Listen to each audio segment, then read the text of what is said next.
Et bonjour à tous, bienvenue pour le résumé de l'étape 13 du Tour de France. Étape de montagne aujourd'hui avec beaucoup de cols, beaucoup de points à aller récupérer éventuellement pour un maillot blanc à pois rouge. On avait annoncé peut-être une échappée qui allait au bout et c'est une échappée qui allait au bout aujourd'hui. Le peloton qui a décidé de laisser du temps à des coureurs qui étaient loin au classement général. On a eu une échappée avec vraiment beaucoup de monde. On a eu pas mal de Français dedans. On a vu Pierre Roland, on a vu Julien Alaphilippe notamment, Rémi Cavagna. On a eu vraiment, ils étaient 17 coureurs je crois dans l'échappée. Alors on va pas tous les citer, mais on va citer en tout cas ceux qui sont allés au bout. Et c'est Daniel Felipe Martinez qui remporte l'étape devant Kamna et Charman. Charman qui, on s'en rappelle déjà hier, avait fait un joli numéro. Au niveau du déroulé de l'étape, on a eu globalement cette échappée qui est partie assez loin. Qui est parti quasiment dès le départ et que le peloton a très vite laissé partir. Voilà, on n'a pas eu spécialement de bagarre. On a eu Pierre Roland qui est allé chercher quelques points pour le maillot à pois, on va le montrer tout à l'heure. Benoît Cosnefroy qui du coup a essayé d'aller dans l'échappée mais qui n'a pas réussi. Du coup aujourd'hui il gardera quand même son maillot blanc à pois rouge parce que les points ont été suffisamment partagés et de toute façon il n'y avait personne qui lui faisait peur dans cette échappée pour éventuellement lui reprendre le maillot. Donc au niveau de ces cols là dans les 3-4 derniers cols, on a eu une attaque de Nelson Powell, pardon, donc qui a été pris en chasse par Charman dans un premier temps. Charman qui est revenu, ils ont été pendant un petit moment deux. Charman qui ensuite a décidé de fausser compagnie à son compagnon de route pour partir en solo. Et il va se faire rattraper à 3 km de l'arrivée environ par Martinez et Kamna.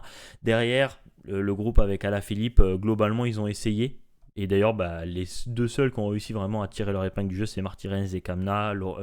Alaphilippe qui a craqué.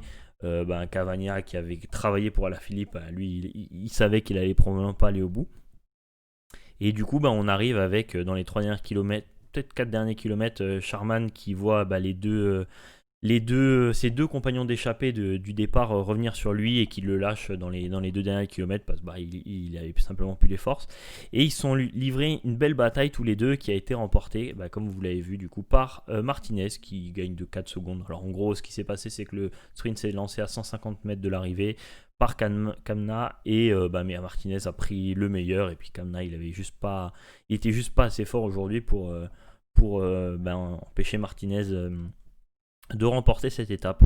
Alors voilà, après on a des places d'honneur pour Valentin Madouas, Pierre Roland, Nicolas Hedek qui ont été dans cette échappée, mais vous voyez ils sont quand même à 1,30, 1,50 du vainqueur de l'étape, donc il a quand même creusé l'étape et surtout sur les derniers kilomètres les pourcentages étaient vraiment insane. On voyait sur les images que ça avançait plus du tout. En tout cas voilà, très belle victoire de Martinez qui a montré qu'aujourd'hui c'était lui le plus fort dans la montagne. Et voilà.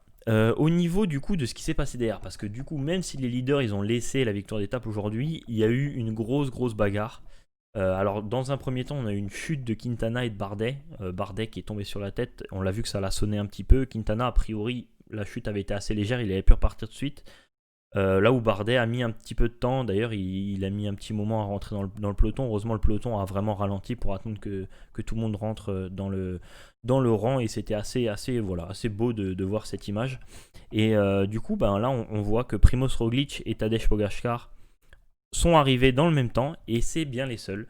Donc Pogačar pendant la dernière ascension il a lancé de nouveau une attaque comme il l'a fait dans plein d'étapes qu'on a déjà vu précédemment. Il a été suivi au final que par Roglic et derrière Roglic a roulé pour essayer de creuser l'écart. Il n'y a que Richie Porte, Mikel Landa et Miguel Angel Lopez qui ont réussi plus ou moins à suivre parce que ils étaient vraiment pas très loin. Là vous voyez ils ont perdu quoi, une quinzaine de secondes à tout casser. Ouais voilà, ils ont perdu 13 secondes, donc c'est pas énorme. Alors Lopez il en a perdu 16, un tout petit peu plus. Et les grands perdants de cette étape, c'est Egan Bernal du coup, qui perd quasiment 40 secondes, 38 secondes aujourd'hui. Uran pareil, bon Damiens on n'en parle pas forcément.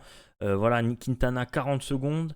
Et alors là, vous allez me dire où est-ce que sont nos Français. Romain Bardet, il a craqué déjà dans l'avant-dernier col ici, le col de Néron. Et Donc lui, il a craqué de façon assez franche tout de suite. Mais en fait, il a contrôlé son étape. Et donc là, vous voyez, il est malheureusement à quasiment 2 minutes. Derrière Richie Porte, même un peu plus de 2 minutes, pardon, de Pogačkar et Roglic, pardon. Et Guillaume Martin, aussi très grosse contre-performance, du coup, qui lui avait été très proche de ce groupe-là. Il était à 20 secondes pendant très longtemps. Il a vraiment craqué dans la dernière ascension, quoi. Et du coup, ça fait que vous allez voir au classement général, et on a Pogačkar qui revient de loin et qui est deuxième, mais malheureusement, il n'arrive pas à à réduire l'écart avec Roglic. Bernal qui passe troisième, qui a perdu beaucoup de temps aujourd'hui, mais globalement, tout le monde a perdu beaucoup de temps aujourd'hui. On voit là où 7 coureurs se tenaient en moins d'une minute ce matin, aujourd'hui il n'y en a plus que 3. Egan Bernal, il est quasiment à la minute. Et on n'a plus de Français dans les 10 premiers. On a Bardet et Guillaume Martin qui sont 11e et 12e à 3 minutes et 3,14. Donc bon, voilà, le classement général c'est fini pour eux. Ils pourront peut-être espérer un top 10, mais ça ira pas plus loin. Donc peut-être que dans les étapes de demain, où voilà, ils vont essayer de perdre un petit peu de temps pour pouvoir jouer une échappée dans les Alpes, mais a priori là je vois, voilà, pour eux le tour en tout cas est plus gagnable. Et c'est bien dommage. On va juste faire un petit point sur le classement des grimpeurs. Donc aujourd'hui, là on a tous les cols. Voilà, donc comme je disais, les points se sont un peu partagés. Forcément, il y a eu pas mal d'attaques par-ci par-là. Pierre Roland qui a fait quelques montées pour récupérer des points, mais c'est vraiment anecdotique. Et du coup, c'est ce qu'on va voir au classement général. Au final, les 3 premiers, aujourd'hui, n'étaient pas dans l'échappée. Et donc, voilà, tous les coureurs, voilà, Martinez qui a gagné et qui a du coup remporté beaucoup de points à la fin, il a que 14 points. Donc, voilà, Benoît Cosnefroy qui va encore probablement garder son maillot au moins jusque dans les Alpes. Donc c'est une très bonne nouvelle pour le coureur français et pour AG2R la mondiale. Voilà, le combatif aujourd'hui, donc comme je l'ai dit, c'est Sharman qui a fait un numéro en solitaire. Il s'est fait reprendre à la fin, il lui a manqué un tout petit peu de peps et malheureusement un peu de puissance par rapport à Martinez et Kamna pour revenir. Et encore une fois, Martinez, il a quand même fait un gros boulot parce qu'il est revenu tout seul sur Sharman, puisque vous voyez que Kamna et Sharman sont de la même équipe. Évidemment, Kamna n'a pas roulé derrière Sharman. Martinez est revenu tout seul en traînant Kamna derrière lui et il a réussi en plus à s'imposer. Donc c'est vraiment une très belle victoire de sa part. Pour l'étape de demain, alors on a quelques cols. On a ce grand col de deuxième catégorie, le col du Béal, en début d'étape. Voilà. Donc je pense que demain, on est de nouveau sur une étape assez propice aux échappées, parce que là, on a une deuxième côte, même si c'est pas forcément très dur, ça monte quand même pas mal. Voilà, donc il le considère même pas comme un col, comme une côte en tout cas, au niveau du maillot blanc à pois rouge. Mais en tout cas, voilà, on a une étape quand même assez vallonnée, donc ça m'étonnerait que les sprinteurs puissent vraiment y aller. Peut-être qu'un Peter Sagan ou un Matteo Trentin va pouvoir passer ces bosses-là avec le peloton et revenir, pourquoi pas, sur l'échappée.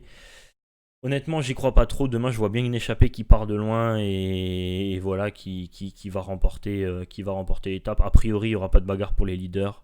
Donc ce sera soit voilà, un sprint, si quelques sprinters arrivent à passer ces difficultés, et sinon ce sera une échappée qui ira au bout, avec pourquoi pas de nouvelles tentatives des coureurs français, peut-être de nouveau à la Philippe. Potentiellement, on aura peut-être un invité spécial à Lyon pour